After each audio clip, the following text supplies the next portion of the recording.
Mom, I've missed you so much.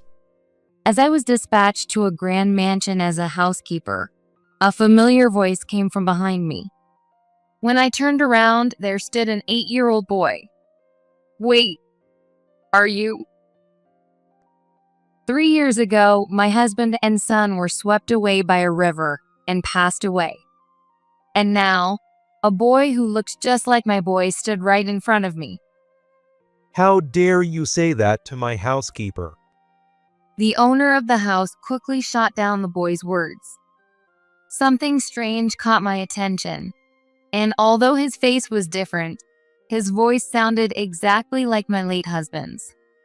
With questions weighing on my mind, I began working as a housekeeper there. Little did I know that such a shocking truth was hidden away. I used to work freelance in IT, living in New York City with my husband and son. When we got married, we bought a house in my husband's name, Ken, on a 30-year mortgage. It was a big decision for me at 24 and Ken at 26. Balancing work and chores is tough, but I've got to give it my best. Since then, we both worked hard, but we were happy. However, around the time our son Ryan started kindergarten, Ken's nightlife started to become more frequent. He even began dipping into the savings we'd set aside for living expenses and Ryan's education. Worried that our family might fall apart and concerned for Ryan's future, I decided to have a serious talk with Ken. Ken, could you please be a bit more careful with your spending? At least try to stick to your personal funds when you go out. I earned that money in the first place, so I should be free to use it how I want. Spending on the kid doesn't do us any favors. I can't believe it. You only ever think about yourself. You dump all the housework and childcare on me too. Fine, I'll apologize, okay? Sorry. Geez, this is annoying. After that, he stormed out of the house. He's probably off to a pub again. He hasn't learned a thing. Even though I tried to set him straight, his partying didn't stop, and our marriage only worsened. Eventually, we barely talked, and before I knew it, Ken was coming home late nearly every night. Daddy, he's never home, is he? Ryan looked so sad, missing out on time with his dad. I was just about to reach my breaking point. But then, something unexpected happened. How about we go camping this weekend? Just the three of us. I found a popular spot, and I've already planned everything out. I was caught off guard by his sudden suggestion. Well, sure, but what brought this on all of a sudden? I know I've been a burden to you lately, and as a sort of apology, I thought it'd be nice for us to go out together and strengthen our bond as a family. He glanced at me with a bit of a sheepish smile. Thank you, Ken. I felt tears welling up, touched that my husband was thinking of our family. Hey Ryan, there's a river nearby, so how about you and I go fishing together? Yeah, that sounds awesome. I want to catch a big one and surprise Mom. Seeing my son so excited made me feel truly happy. And then came the day of the camping trip. We arrived at the spot around 4 p.m. But even though Ken had said it was a popular location, there wasn't another person in sight. Rather than a campsite, it was closer to the middle of the mountain forest. Is this place really popular? It doesn't look that way. It's a hidden gem, only known to a few. At night, you can see a sky full of stars. Just wait, you'll love it. As a camping newbie, I was honestly pretty anxious. But since Ken put in the effort to find this place, I should trust him. With that thought, I decided to enjoy the time with my family. I borrowed a tent from a friend and was about to set it up when Ken started working on something else. According to what I read online, This time is perfect for catching fish. So Ryan and I are heading to the best fishing spot now. I kind of wanted you to help me with the tent, Ken. I just really want Ryan to catch a lot of fish. You don't mind, right? When I glanced at Ryan, he was already practicing casting his rod with enthusiasm. Seeing how excited he was about his first fishing experience, I wanted him to have a great memory. If that's the case, go ahead. I'll handle the tent and get dinner ready. Thanks. We should be back in about an hour, so don't worry. Got it. But the river can be dangerous, so please don't take your eyes off Ryan, okay? No problem. You can count on me. With that, I waved goodbye as my husband and son headed upstream. All right, let's do this. I tried to stay positive, but with no camping experience, I struggled to set up the tent. After that, without a break, I started preparing Ryan's favorite barbecue. Gosh, it's already so late. The clock showed 7 p.m., and it was pitch dark around me. That was when I first realized that Ken and Ryan were taking longer than expected to return. I tried to call them, but my phone had no signal. With a lantern in hand, I went upstream to search for them. But they were nowhere to be found, and only their fishing gear lay abandoned near the river. Could something have happened? However, this wasn't a managed campsite, and my husband had the car keys with him. I walked desperately until I found a spot with cell reception and called for help. 2 hours later. No, this can't be happening. All that was found downstream were the shoes my husband and son had been wearing. According to the locals, the river's current was swift that day, and they believed there was little hope. And 3 days after they went missing, the search was called off. Ken, Ryan, why? I was devastated, drowning in grief. Memories of when I first met my husband, the joy we shared when we found out I was pregnant, and the first time Ryan said, "Mom." The moments we lived together as a family played like a montage in my mind, squeezing my heart. But life went on, harsh and unyielding. What? $50,000? Without my knowledge, Ken had racked up a huge debt. There was no way I could pay it off with just my salary, and I felt a chill run through my body as I held the demand notice in my hands. If I renounced my inheritance, the debt would disappear, but that would mean giving up the house filled with our family memories since it was in Ken's name. I absolutely can't do that. I'll find a way to keep our home. So I took on additional work as a housekeeper, along with my freelance job. While I registered under my real name with the agency, I was allowed to use the alias Mia Turner when working with clients. If I were called by my first name, Samantha, it would remind me of how Ken used to call me, and I feared it would make me too emotional to focus on my job. Back then, I was that fragile and hurt. So I decided that if I was going to change my first name, I might as well use a completely different last name too. Looking back, I think I made quite a request of the agency. But my supervisor didn't even flinch, and she just gave me a gentle smile. That's okay. If you ever need to talk, just let us know. If he had been dismissive back then, I don't know where I'd be today. Because of his kindness, I worked hard to show my appreciation. And as luck would have it, I landed a major contract in my IT work, allowing me to pay off the entire debt within about 2 years. With a growing interest in housekeeping, I continued balancing both jobs. 3 years after losing my husband and son in the river accident on a particular day, I was sent to a grand estate by my agency. The client is Ted Anderson. There's also an 8-year-old boy named Ben. If Ryan were alive, they'd be the same age.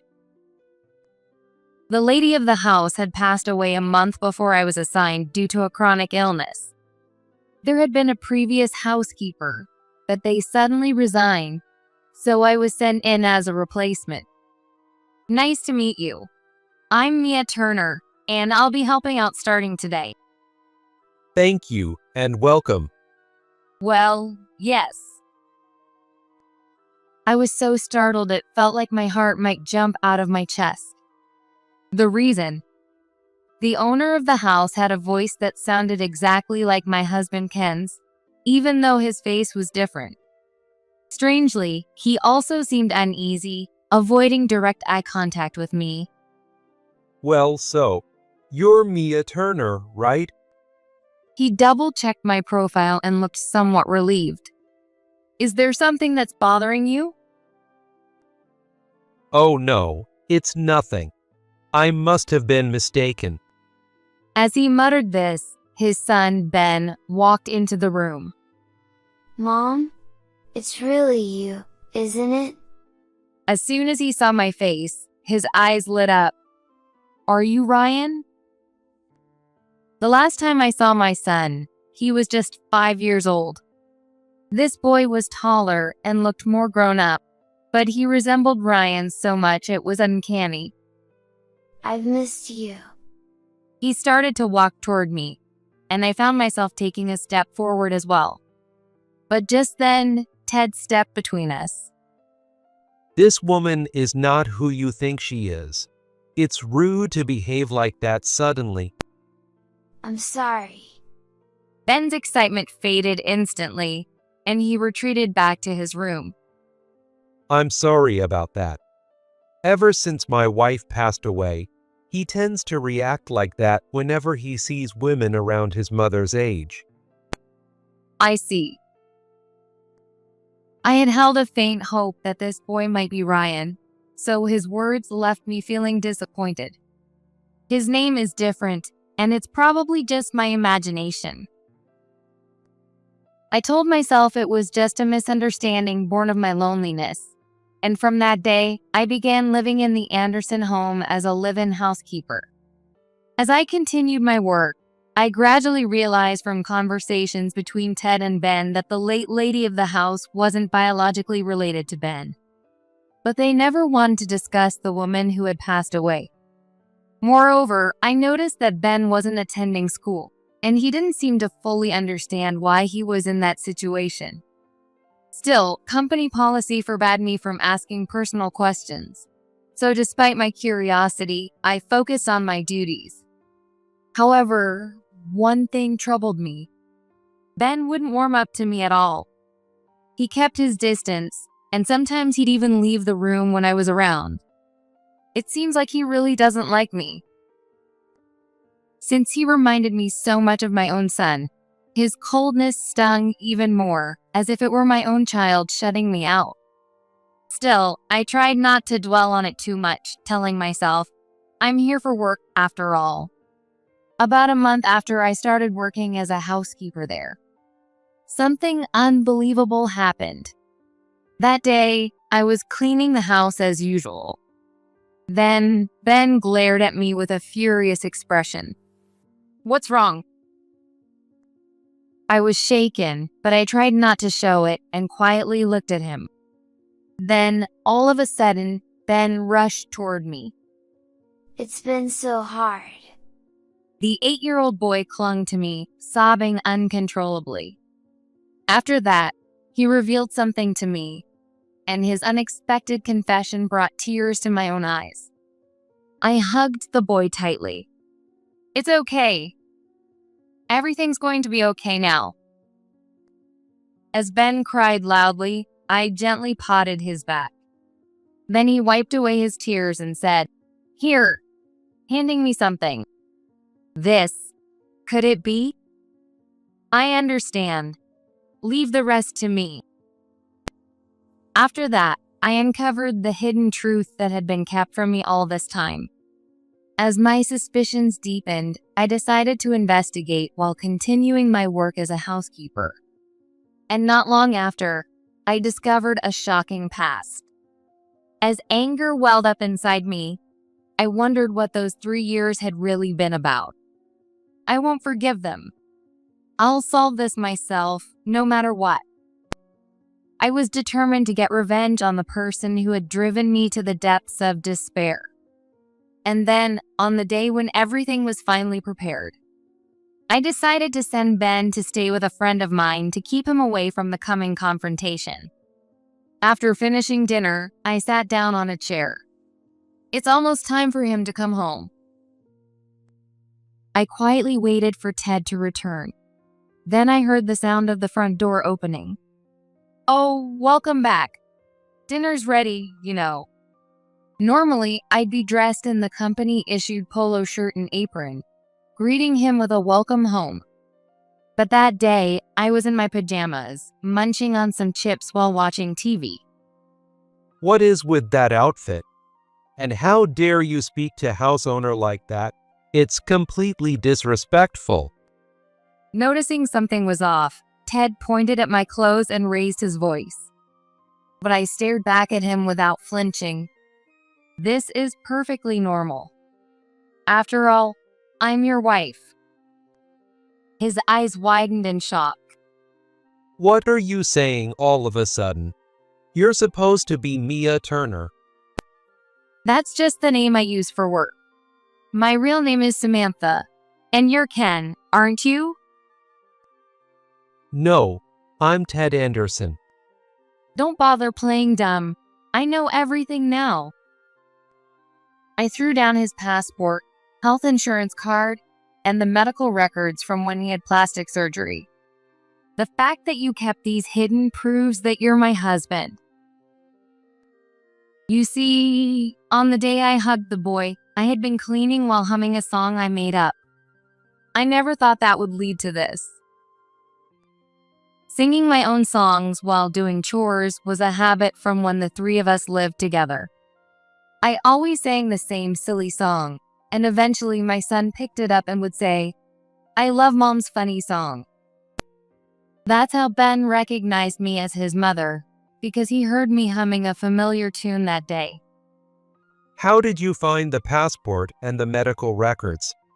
They were hidden in the back of the storage room. Ryan told me where to look.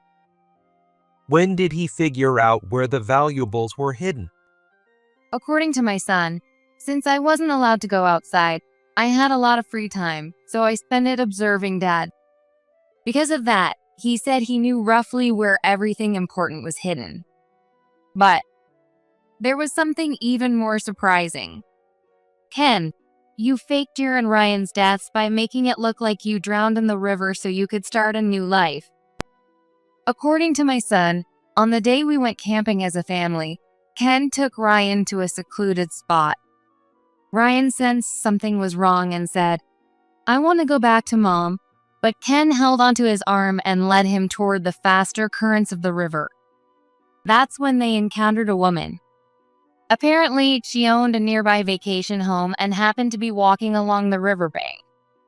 After talking with her for a while, Ken suddenly threw both his and Ryan's sandals into the river. And before Ryan knew it, he was living with that woman. Ryan was confused, but Ken told him, "Your mom is a bad person who tried to end our lives. The fishing trip was just an excuse to escape." Eventually, Ken forced Ryan to accept, saying, "This woman is your new mom now." At the time, everyone believed you both had died when your sandals were found downstream. But it turns out, you staged the whole thing. Was it to keep me from finding out where you were? According to my son, they took on the woman's last name, changed their first names, and moved into her home. Ryan strongly believed, there's no way Mom could be the bad one. But as a 5-year-old, he also felt he couldn't oppose his dad if he wanted to survive. Do you have any idea how scared he was every day?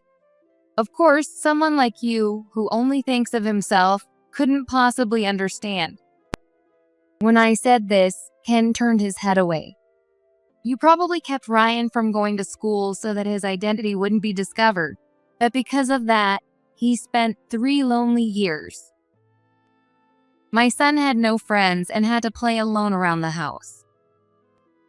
And he told me that he found a small outbuilding on the woman's estate where he created a secret base and often played. The outbuilding had a padlocked door, barred windows. The building had electricity, along with air conditioning and a toilet. Inside the roughly 100 square foot room, it was packed with books, and Ryan spent his days reading to distract himself from the loneliness. Looking back, my son kept his distance from me from the moment I started working at the Anderson home. Later, when I asked him why, he explained, "The housekeeper looked exactly like my mom, but if I asked and it turned out she wasn't, I'd be devastated by the disappointment." So he purposely kept his distance while carefully observing me. Even so, for an 8-year-old to think that deeply. It must have been all those books he read in the outbuilding that gave him a level of insight beyond his years. He would need to catch up on school subjects, but I remember feeling relief, thinking he'd quickly adapt and make friends. And fortunately, the woman who owned the home was wealthy, so Ben was able to live comfortably. She was always kind to my son, and they had many long conversations. Still, he was just 5 at the time, at an age when he wanted to play with friends. Thinking about how he was suddenly confined to a stranger's home, I couldn't help but feel a deep sadness for him. I need to push Ken further, for Ryan's sake too. I clenched my fists and reignited my determination. "Ken, you used her sympathy to get close to that woman." Oh, come on. Where's your proof? "Actually, she left behind a diary, and it says right here that you told her all of that." I pulled out a thick diary. It was a record of the woman's daily life, including detailed entries from the day my husband and son went missing by the river. Where did you find that? I had no idea it existed. Well, take a guess. She had apparently started writing in her diary while sitting beside my son as he read in the outbuilding. Ryan had told me that she kept the diary on a bookshelf in that room. My son said that although Ken knew about the outbuilding, he never visited it, either because he wasn't interested or for some other reason. As a result, he didn't know that she was writing her diary there. She lost her child in an accident, and she herself had a terminal illness with only 3 years left to live. She wrote that she wished she could live with her child one more time. According to the diary, she was shocked when she met Ryan and Ken during her walk by the river, because Ryan looked exactly like her late child. Without thinking, she shared her story with Ken. Then Ken allegedly told her, "I got divorced from my wife, but my son needs a mother. Would you consider becoming his mom?" Ken lied, claiming, "We separated because my wife was abusive," and tearfully pleaded, "Someone as kind as you would make him so happy." The woman felt sympathy for both Ken and Ryan. She also developed a desire to live with Ryan, who reminded her so much of her lost child. In her diary, she wrote about how she welcomed Ken and Ryan into her home, calling it her last gift in life. However, she felt too grateful just to have them with her, so she couldn't bring herself to discuss legal matters like adoption, as revealed in her diary. And since Ken never mentioned anything about that either, they started their life together without formal ties. The diary also mentioned that she found it strange that Ryan wasn't attending school. But Ken explained, "My son is sick to attend school, but I haven't told him that." Hearing this, she didn't question it any further. But look at this part of the diary. It says, "Ted might be lying, doesn't it?" Ken stared at the passage intently. As she spent more time talking to Ryan, she began to think that his real mother couldn't possibly be as terrible as Ken claimed. She thought so because Ryan always looked so happy when he talked about me.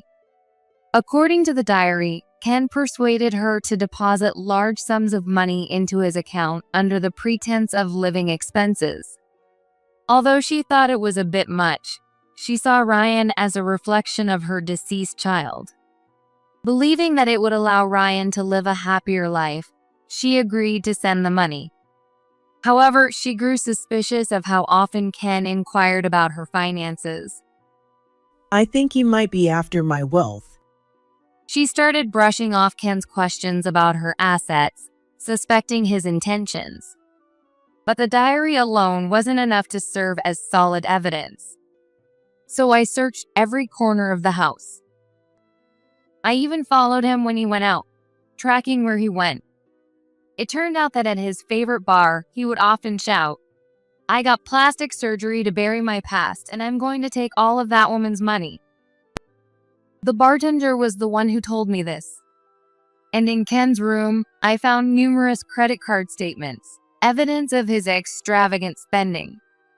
Now I'm absolutely certain. You lied for money and got close to that woman who owned this mansion. I threw the papers showing his record of extravagant purchases directly at Ken.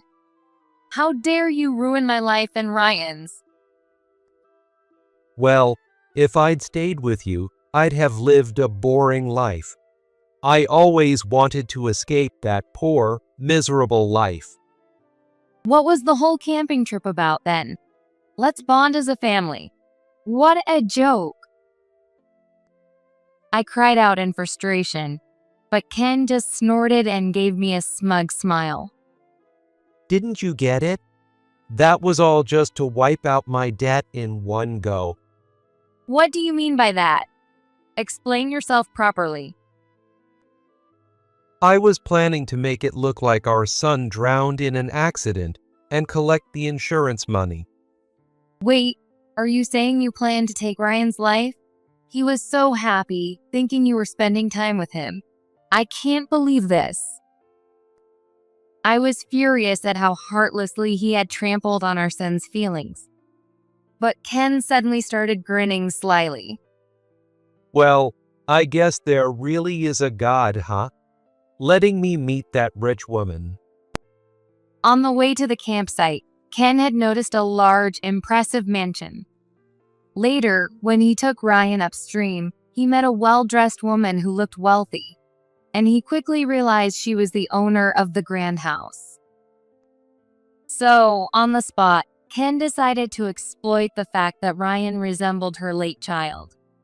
He shifted his plan to latch onto the woman and take advantage of her wealth. If you wanted that glamorous life with her so badly, you should have just left me. Don't be stupid. If I divorced you, you might have gotten custody. And without Ryan, she would have never let me into her house. Did you fake the drowning to cut ties with me without going through a divorce? Of course, why else would I do it? Do you have any idea how much pain I went through after suddenly losing my family? I don't care about your feelings, Samantha. He said this without a hint of remorse, and on top of that, he seemed only concerned about money, muttering, "If things keep going like this, her estate will end up going to the state. What am I supposed to do?" I was stunned by his callousness, but pulled out an envelope. This is her handwritten will, and it includes her wishes regarding her estate. Let me see that. Wait, what? It says all her assets go to Ben.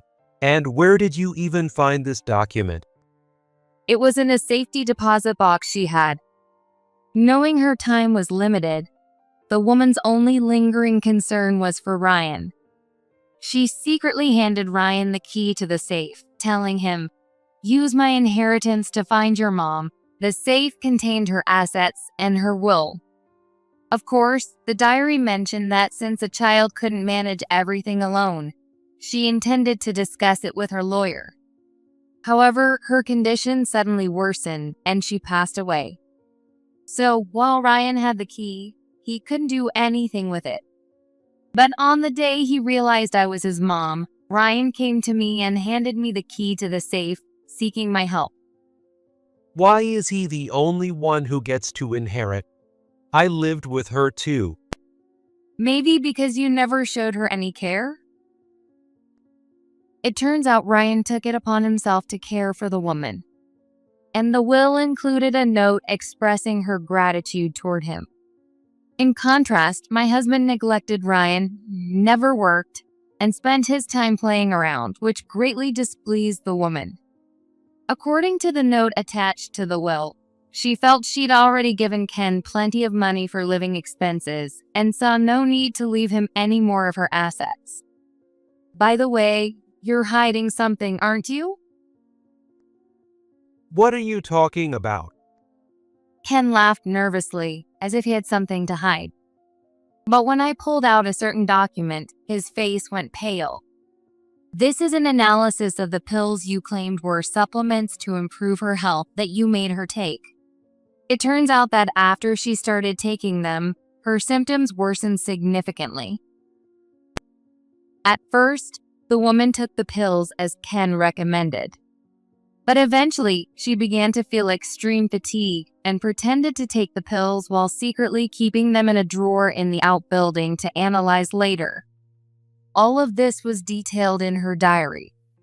However, the pills remained where she had hidden them, and the diary didn't include any information about what she discovered. She must have passed away before she could investigate it. So, I took it upon myself to analyze the supplement ingredients on her behalf. It turned out that while the pills were easy to acquire, they contained substances that could worsen her condition. When I checked Ken's computer, I found plenty of search history for terms like drugs, illness, side effects. I handed Ken the search history and an order form for the same kind of pills that the woman had been taking. The purchase details were attached to an email sent to him. Well, looks like I'm busted.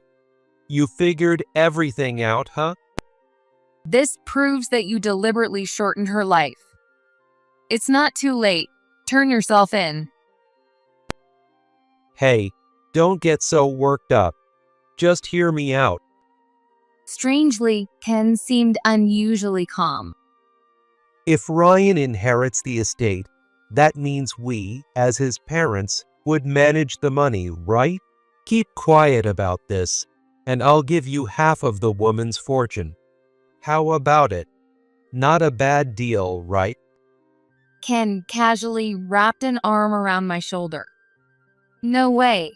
How can you even suggest that after taking someone's life? I pushed him away with all my strength. You're such a stubborn fool. She was on her way out anyway, even if I'd done nothing. So why are you making such a big deal out of this? Ken shouted angrily, trying to intimidate me. I thought you might show some remorse, but you're beyond help. I have no sympathy left for you. Say that again. I recorded our entire conversation. I'm going to hand this over to the police. Hey, give that to me. Ken lunged at me, trying to snatch the voice recorder. Sensing the danger, I bolted from the house and ran as fast as I could toward the outbuilding on the mansion's grounds. But before I could even close the door, Ken caught up and forced his way inside. I know you're in here. There's no escape now. He blocked the door, trapping me inside. The room was small, with barely any place to hide other than the bathroom, and I found myself in a desperate situation. But just then, the door slammed shut with a loud bang. What? How? Ken was locked inside with a padlock from the outside, unable to leave. The one who's trapped is you, Ken. Samantha, did you do this?